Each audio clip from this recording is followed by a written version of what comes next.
Sir સૌથી પહેલા તો જે રીતે અત્યારે હાલ રાજકારણમાં ગરમાવો આવ્યો છે, રાજીનામું આપી દેવામાં આવ્યું છે, એક તરફ આક્ષેપો મૂકવામાં આવી રહ્યા છે, આ સમગ્ર જે કિસ્સો સામે આવ્યો છે એને તમે કેવી રીતે જોઈ રહ્યા છો?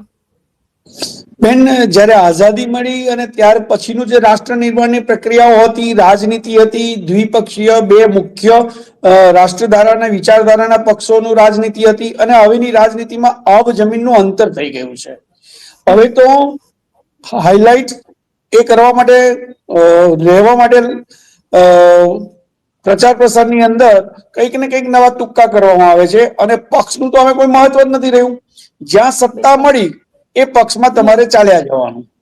પહેલા જે લોકો ભાજપમાં ચુસ્તપણે માનતા હતા અને કોંગ્રેસને ધિક્કારતા હતા, એવા કોંગ્રેસીઓને પણ ભારતીય જનતા પાર્ટીએ પોતાનામાં સ્વીકારી લીધા, અને ભાજપ હવે રાષ્ટ્રવાદી પક્ષ બન્યો, રાષ્ટ્રીય કક્ષાએ અને વિશ્વનો સૌથી મોટો પક્ષ બન્યો, વિશાળ સંખ્યાની કાર્યકર્તાઓ ધરાવતો પક્ષ બન્યો. બરાબર છે.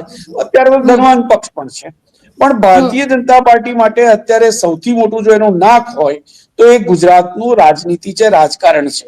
ગુજરાતની અંદર છેલ્લા 25-27 વર્ષથી ગાંધીનગરમાં અનેક વાદ વિવાદો પછી પણ ભારતીય જનતા પાર્ટીએ એનો પાયો એટલો બધો મજબૂત કર્યો છે અને એટલા મૂળિયા નીચે ઉતાર્યા છે કે કાર્યકર્તાઓની ફોજની ફોજ એના એક પડકાર માટે ઉતરી પડે છે.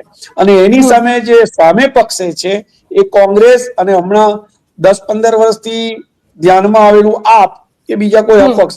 ગુજરાતના રાજકારણમાં અંજનીબેન એક વસ્તુ બહુ સ્પષ્ટ છે, માત્ર દ્વિપક્ષીય રાજનીતિ જ રહી છે.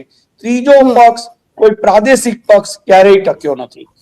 આ હકીકત છે. કોંગ્રેસ અને ભાજપ ચાલ્યું, જ્યારે